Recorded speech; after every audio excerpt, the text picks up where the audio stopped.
একদিন নবী মুস্তফায় রাস্তা দিয়ে হাইটে যায়, হরিণ একটা বাঁধা ছিল গাছেরই তলায়, সাল্লাল্লাহু আলা মুহাম্মদ। আচ্ছা, কোথায় পাইছেন? আছে কোথাও নবীর জীবনে এরকম ঘটনা কোথাও হয়েছে? নবীর নামে, রসুলের নামে আন্দাজে বানাইয়া বানাইয়া কান্দার ভান করে মানুষ কান্দাইয়া তারপরে সর্বনাশ করে ধুয়ে গেল।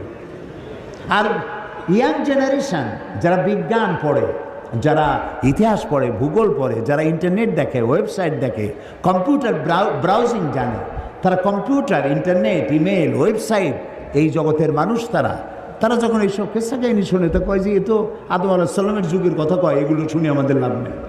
ওরা মনে করে ইসলাম মানে সেকেলে, ইসলাম মানে হচ্ছে এই মধ্যযুগীয় ব্যাপার স্যাপার, এর মধ্যে কিছু নেই। কিছু আছে কিনা কালকে শোনাবো ইনশাআল্লাহ। এর মধ্যে কোন বিজ্ঞান চাও, কি চাও, তোমরা কি শুনতে চাও? তিবিয়ানান লিকুল্লি শাই, সব কিছু আল্লাহর মধ্যে বলে রেখেছেন।